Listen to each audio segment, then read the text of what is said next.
اللہ الرحمن الرحیم الحمد للہ رب العالمین والصلاة والسلام علی اشرف الانبیاء والمرسلین نبینا محمد وعلی آلہ وصحبہ اجمعین اما بعد۔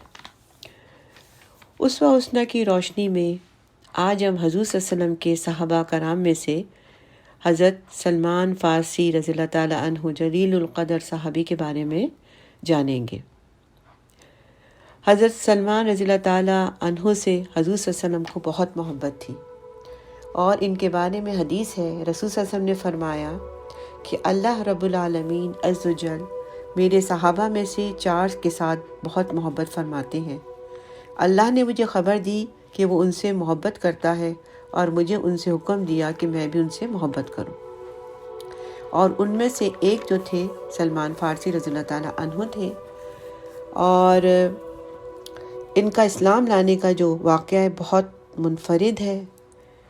یہ حق کے راستے میں اور حق کی تلاش میں آپ جو ہے اور ہدایت کی تلاش میں والہانہ پھرتے رہے، اور اللہ کی زمین پر ایک سے دوسری یا دوسری سے تیسری جگہ آپ منتقل ہوتے رہے۔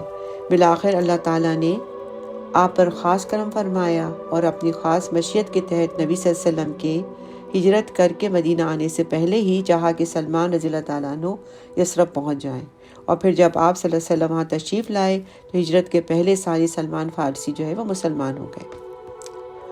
ان کا واقعہ بہت ہی سبق آموز اور بہت ہی اس کو کہیں کہ دل دہلانے والا ہے کہ وہ کس طرح ایران سے یثرب تک پہنچے۔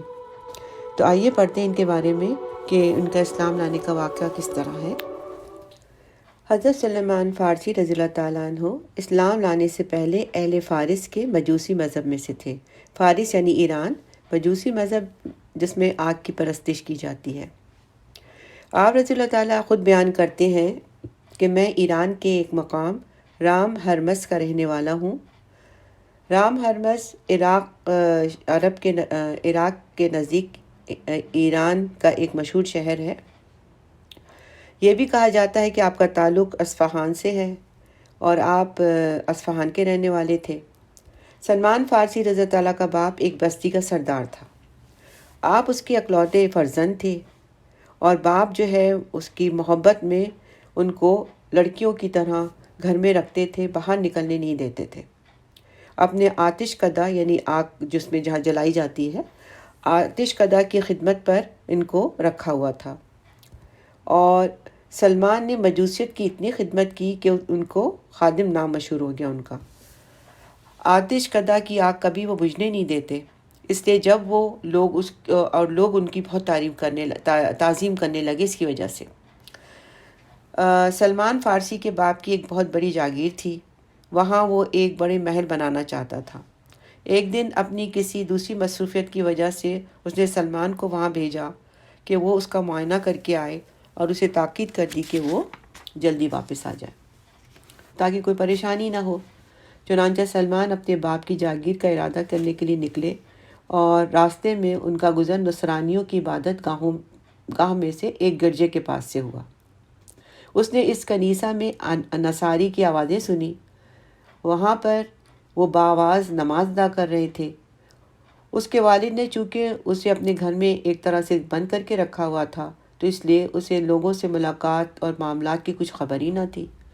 بس وہ اس کنیسہ میں داخل ہو گئے کہ وہ کیا کریں، اور دیکھنے لگا۔ اسے ان کی عبادت کا جو ہے انداز بہت اچھا معلوم ہوا۔ پھر وہ ان کے دین میں راغب ہو گیا۔ بالآخر کہنے لگا، خدا کی قسم یہ دین ہمارے مذہب سے بہت بہتر ہے۔ پھر وہاں وہ غروب آفتاب تک رہا، یعنی رات تک رہا، سمجھی شام تک۔ باپ کی جاگیر پہ نہ گیا، اور اس نے ارادہ ترک ہی کر دیا۔ سلمان نے نصرانیوں سے دین عیسوی کے اصل مرکز اور منبع کے بارے میں پوچھا کہ اصل مرکز کہاں ہے عیسائیوں کے دین کا، تو اسے بتایا گیا کہ ملک شام ہے، عیسائیوں کے دین کا جو مرکز ہے وہ ملک شام ہے۔ اس کے بعد سلمان فارسی اپنے باپ کے پاس چلا آیا، جس نے اس کے دیر سے آنے کی وجہ پوچھی، تو اور اس کے علاوہ اس کو تلاش کرنے کے لیے آدمی بھی روانہ کر دیے گئے تھے۔ اس کا باپ سارے کام کاج چھوڑ کر اس غم میں بیٹھ گیا۔ چنانچہ جب سلمان اس کے پاس پہنچا اور تو اس نے تاخیر کا سبب پوچھا اور وہ کہاں چلا گیا تھا، تو سلمان نے اپنے باپ کو وہ ساری باتیں بتائیں، ساری خبر بتائی، اور جو اس نے مشاہدہ کر کر آیا تھا وہ سب بتایا۔ اس نے نصرانی مذہب کے بارے میں اپنے تعجب اور اس کی بہتری کے بارے میں بتلا دیا۔ اس کے باپ نے اس سے کہا کہ بیٹے، اس دین میں کوئی خیر، کوئی بھلائی، برکت نہیں، تمہارے آباء و اجداد کا دین ان سے بہتر ہے۔ سلمان کہنے لگا ہرگز نہیں، خدا کی قسم، دین عیسوی ہمارے مجوسی دین سے بہتر ہے۔ سلمان کی زبان سے یہ باتیں سن کے اس کے باپ کو ڈر محسوس ہوا اور اس نے کہا کہ میرا بیٹا کہیں نصرانی نہ ہو جائے، تو اس کے پیروں میں بیڑیاں ڈال دیں اور اس کو گھر میں قید کر دیا۔ ادھر سلمان نے نصرانیوں کو پیغام بھیجا اور سارے معاملے کی خبر دیتے ہوئے ان سے التجا کی کہ جب بھی کوئی نصرانی تاجروں کا قافلہ شام سے آئے، ان کے پاس سے گزر ہو تو اسے مطلع کر دیں، اور یہ بھی بتائیں کہ وہ لوگ اپنے کام کاج اور تجارت لین دین سے فارغ ہو کر واپس ملک شام کی طرف کب پلٹیں گے۔ بس جب ملک شام کے نصرانی تاجروں کا قافلہ آیا، وہ اپنے کاموں سے فارغ ہو کر واپسی کا ارادہ انہوں نے کیا، تو انہوں نے سلمان فارسی کو مطلع کر دیا۔ یہ سنتے ہی سلمان نے اپنے قدموں کی بیڑیاں اتار پھینکی اور پھر ان کے ساتھ ملک شام کی راہ لی۔ چنانچہ سلمان فارسی جب شام پہنچا تو اس نے لوگوں سے دین عیسوی کے سب سے بڑے عالم، جو زندہ عالم، عابد، زاہد کے بارے میں دریافت کیا۔ انہوں نے بتایا کہ اس وقت کا سب سے بڑا بشپ شام کے سب سے بڑے گرجے گھر کا محتم ہے اور نگران ہے۔ سلمان اس کے پاس آیا اور بشپ سے عرض کیا کہ مجھے دین عیسوی سے رغبت پیدا ہو گئی ہے اور میری خواہش ہے کہ میں آپ کے ساتھ رہ کر آپ کی خدمت کروں اور آپ کے ساتھ رہ کر عبادت کروں اور آپ سے دین سیکھوں۔ بشپ نے اندر آنے کے لیے کہا اور سلمان اس کے ساتھ کنیسہ میں داخل ہو گیا، یعنی چرچ میں۔ حضرت سلمان خود بتلاتے ہیں کہ یہ بشپ برا آدمی تھا، لوگوں کو صدقہ کی ترغیب دے کر اس کا حکم دیتا، اور جب وہ مال جمع کر کے لے آتے تو سارے کا سارا ہڑپ کر لیتا۔ فقراء اور مساکین کو اس کے مال میں سے کچھ بھی نہ دیتا، حتیٰ کہ اس نے سونے اور چاندی کے 7 مٹکے جمع کر لیے۔ اس کے یہ کرتوت دیکھ کر میں اس سے سخت نفرت کرنے لگا۔ جب یہ بشپ مرا تو نصرانی اس کے کفن اور دفن کے لیے اکٹھے ہو گئے، مگر سلمان فارسی نے انہیں بتایا کہ یہ جو پوپ ہے، یہ پوپ کے کرتوت تو یہ تھے، اور پھر انہیں سونے اور چاندی کے خزانے کے پاس لے گیا۔ لوگوں نے ان خزانے کو نکال کر جب دیکھا تو کہنے لگے خداوند کی قسم، ہم کبھی بھی اسے دفن نہیں کریں گے۔ چنانچہ انہوں نے اس مرے ہوئے بشپ یعنی پوپ کو سولی پر چڑھا دیا اور اسے پتھروں سے رجم کیا۔ پھر وہ ایک دوسرے شخص کو لائے اور انہوں نے اس کا قائم مقام مقرر کر دیا۔ یہ نیا پوپ دنیا کے معاملات میں نہایت بے رغبت صالح آدمی تھا، اسے ہر وقت آخرت کی فکر لاحق رہتی تھی۔ سلمان نے اس نئے پوپ سے پہلے والے کی نسبت زیادہ محبت کی اور اس کے ساتھ ایک لمبا عرصہ تک رہے، حتیٰ کہ اس کی موت کا وقت قریب آ گیا۔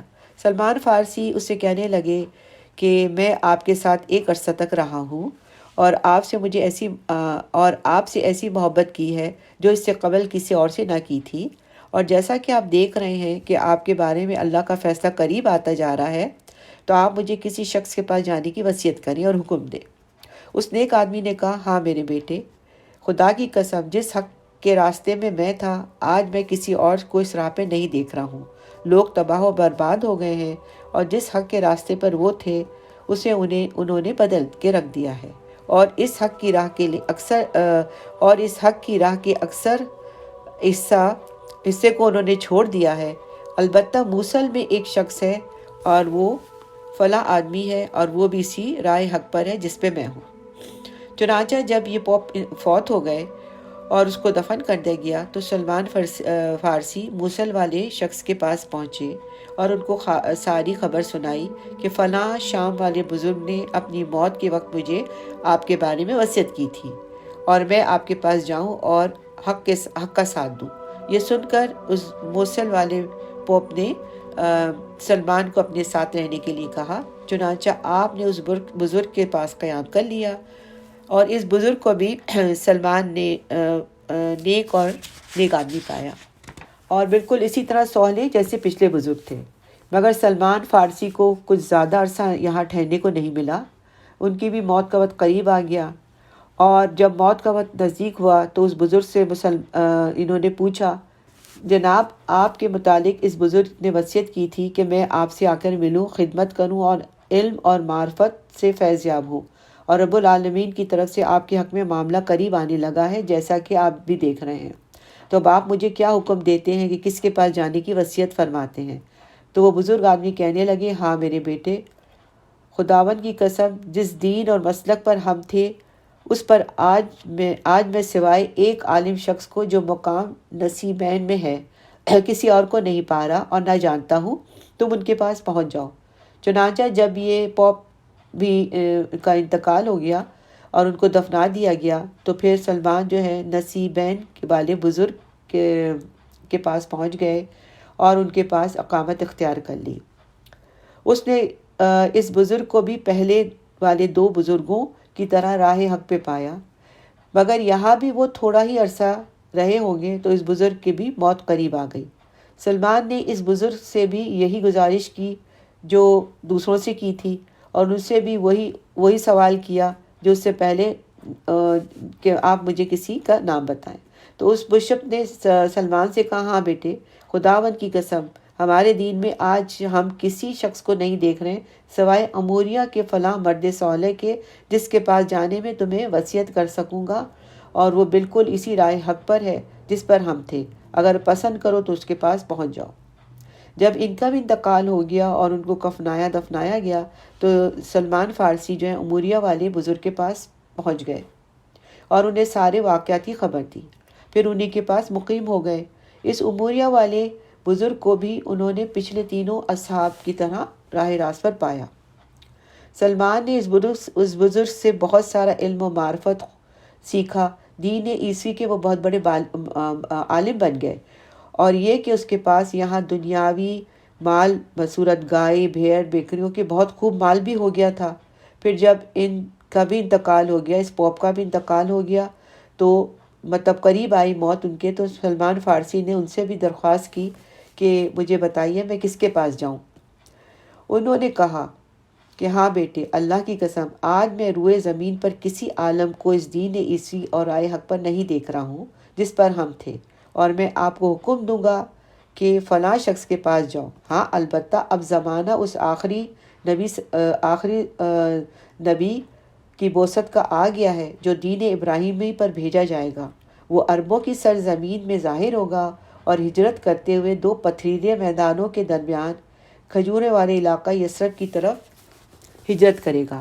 اس کے ساتھ ایسی علامات نبوت ہوں گی جو بالکل باہر ہوں گی۔ وہ ہدیہ والی چیز تو کھائے گا مگر صدقے کا بان نہیں لے گا، اور اس کے دونوں کندھوں کے درمیان ختم نبوت ہوگی، اور اگر تم اس ملک تک پہنچنے کی استطاعت رکھتے ہو تو وہاں پر ضرور پہنچو۔ پھر ان بشپ کا بھی انتقال ہو گیا، اور اس نے یہ بات تاکید سے کہی کہ وہ اپنے بعد کسی شخص کو دین عیسوی پر قائم رہتا نہیں دیکھ پا رہا، اور یہ سارا کچھ ایک نئے پیغمبر کی رسالت اور بعثت کی پیشگی تیاری کے طور پر بذات خود ہو رہا تھا۔ ایسا پیغمبر کہ جسے اللہ تبارک و تعالیٰ ایک جدید رسالت کے ساتھ اسی عقیدے، عمل اور توحید پر مبعوث کرنے والے تھے جس پہ ابو الانبیاء حضرت ابراہیم خلیل اللہ تھے، اور پہلی امتوں کے ہاں ان کی کتب میں درج وہ آخری پیغمبر محمد صلی اللہ علیہ وسلم تھے۔